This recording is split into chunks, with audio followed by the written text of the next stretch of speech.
রাজধানীর মোহাম্মদপুরে সাদিক এগ্রোতে অভিযান শেষে ব্রিফ করছে সিটি কর্পোরেশনের ম্যাজিস্ট্রেট। আমরা সরাসরি চলে যাচ্ছি সেখানে। আগে যদি আমরা অপসারণ করতাম তাহলে হয়তো ভোক্তা পর্যায়ে একটা বাজারে একটা প্রতিক্রিয়া চলে আসতো। আমরা যেটা হয়েছে সেটা হলো যে আমরা চাইনি যে ভোক্তা পর্যায়ে বাজারে অস্থিতিশীল পরিস্থিতি আসুক, এরকম কোনো কিছু চাইনি বিধায় ঈদের আগে আমরা এটা উচ্ছেদে যাইনি।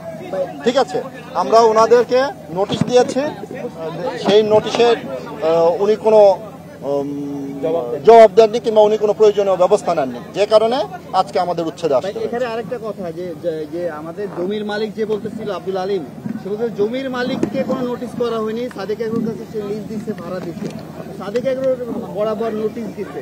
সেক্ষেত্রে সে আবার বলতেছে যে 2 বার করে তার জমি মেপে দেওয়া হয়ে গেছে, সেই যে মাপার ভিতর তার জমিও ভাঙা পড়ছে। এ বিষয়ে কি বলবেন, যে নোটিশটা কি জমির মালিক বরাবর করা উচিত ছিল না সাদেক এগ্রো? আমি বলি, আপনি জানেন যে খালের একটা নীতিমালা আছে, খালের পাশে হচ্ছে কত ফিট পর্যন্ত হলো আমরা ভবন করতে পারবো, আমাদের সেই নীতিমালা আছে। খালের পার্শ্ববর্তী যে ভবন করার ওনার যে এখানে কি রাজস্ব থেকে অনুমোদন দিয়েছে কিনা এটি হচ্ছে দেখার বিষয়। এই ভবন ওনার 4% জমি উনি বলছে, আমাকে কাগজ দেখিয়েছে, এই কাগজ আমি যাচাই বাছাই করার জন্য দিয়েছি, উনি দাবি করেছে 4%, কিন্তু বাস্তবে এখানে জমি আছে হচ্ছে 1 বিঘার উপরে, 1 বিঘার উপরে জমি দখল করে আছে। সুতরাং উনি 4% জমি, উনি জমির মালিক, উনি কিন্তু ভবনের মালিক না। বিশ্বমানের থার্মিক্স রড, সালাম স্টিল থার্মিক্স, দেশের একমাত্র থার্মিক্স রড। আমরা কিন্তু ভবন ভাঙছি, অবৈধ ভবন, এবং খালের ভিতরে যে অংশটা পড়েছে সেটাই কিন্তু আমরা ভেঙেছি। ঠিক আছে, এই ব্যাপারে যদি ওনার কোনো থাকে তাহলে আমার সার্ভেয়ার আছে, 5 নং বোর্ডের সার্ভেয়ার সাহেব এখানে আছে, 5 নং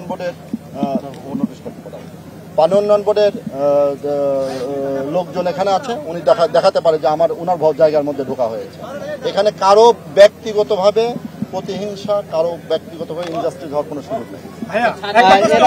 আপনাদের যে সীমানা নির্ধারণ করেছেন, খালের যে সীমানা রয়েছে, এই সীমানার কতটুকু অংশ পড়ে?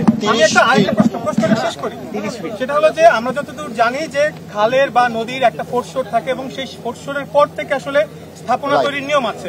এখানে আপনারা স্থাপনা দেখা যাচ্ছে খালের ভেতরে চলে আসছে, তো কতটুকু বাইরে গেলে এই স্থাপনাগুলো তৈরি হবে আমাকে সুনির্দিষ্ট করে যদি একটু বলতেন।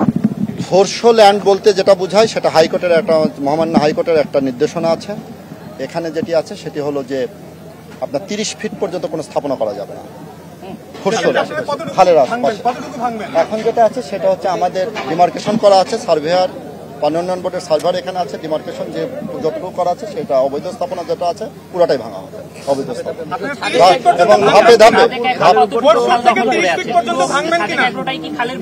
না। সাদেক এগ্রোর আসলে এখানে কোনো ল্যান্ড দেখা যাচ্ছে না, সাদেক এগ্রোর কোনো ল্যান্ড এখানে, সাদেক এগ্রো নামে কেউ কোনো লোক এখানে আসেনি, এখানে জমির মালিক সাদেক এগ্রো বলে কেউ আমার কাছে আসেনি। আমার কাছে